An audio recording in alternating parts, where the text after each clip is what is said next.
Garnishing केली आहे. तुम्हीही करून बघा माझ्यासारखीच सोयाबीन चिल्ली. सोयाबीन चिल्लीसाठी लागणारे साहित्य: 1 वाटी सोयाबीन, 2 शिमला मिरची बारीक धुवून बारीक कट करून घेतलेले, 2 कांदे मीडियम साईजचे, 1 टोमॅटो बारीक चिरून घेतलेला, कोथिंबीर, लसण पाकळ्या.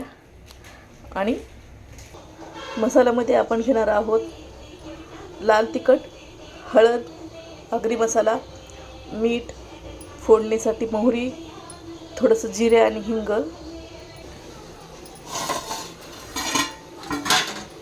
पाणी मी उकळत ठेवलेलं आहे. यामध्ये आपण सोयाबीन घेतलेलं आहे, ते सोयाबीन पाण्यात सोडते आहे. 5 मिनिट उकळल्यानंतर सोयाबीन आपण बाहेर काढून स्वच्छ 2-3 पाण्याने धुवून घेऊया आणि मग नंतर ते भाजीसाठी वापरूया. सोयाबीन चिल्लीला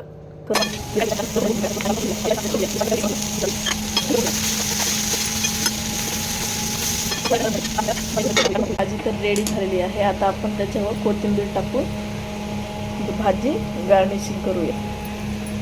बारीक चिरलेली कोथिंबीर घालूया.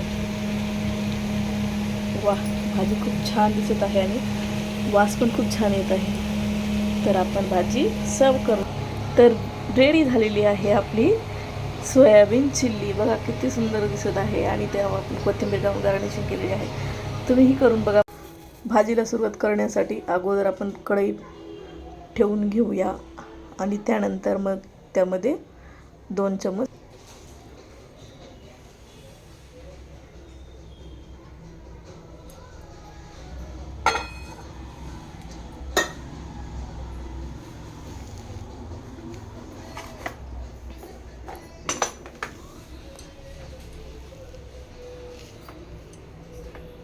सुरुवातीला आपण मोहरी टाकून घेऊया.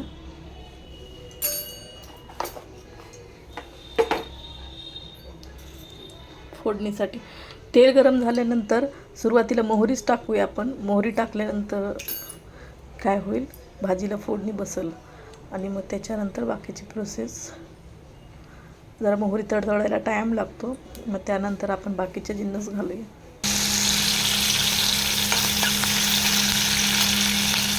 कांदा थोडा लवकर परतून व्हावा म्हणून आपण त्यामध्ये थोडंसं मीठ घालूया.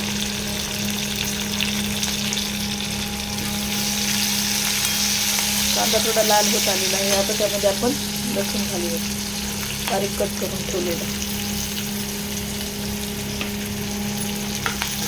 लसूण मी चॉपकट करून घेतलेला आहे, कारण त्याच्यामुळे आपण खाताना तो एकदम तळलेला असतो आणि खाताना त्याची चव एकदम छान लागते.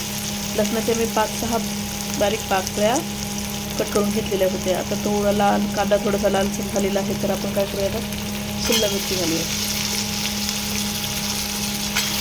कांदा आणि शिमला मिरची जवळजवळ एकसाथ एका पाठोपाठच घालायची, कारण शिमला मिरचीला पण फ्राय व्हायला टाईम लागतो.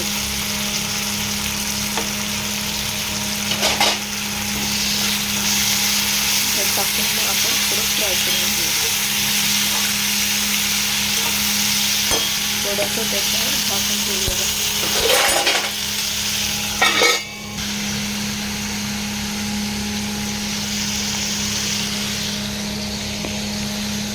आता टोमॅटो घालून घेऊया. थोडं परतून घेऊया जरा. आणखी कांदा घालायला टाईम लागेल परतवायला, त्यामध्ये आपण थोडंसं हळद घालून घ्या कलर येण्यासाठी.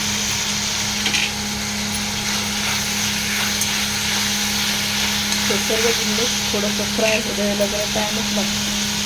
कांद्याला आणि शिमला मिरची अशी. त्यामध्ये आता थोडं आपण लाल तिखट, आगरी मसाला,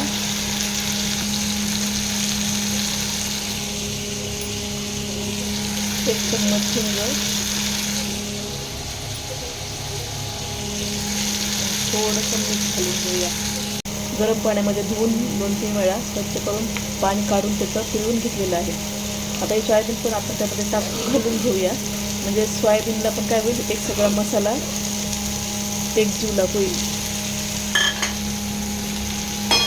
आणि परतवून घेऊया.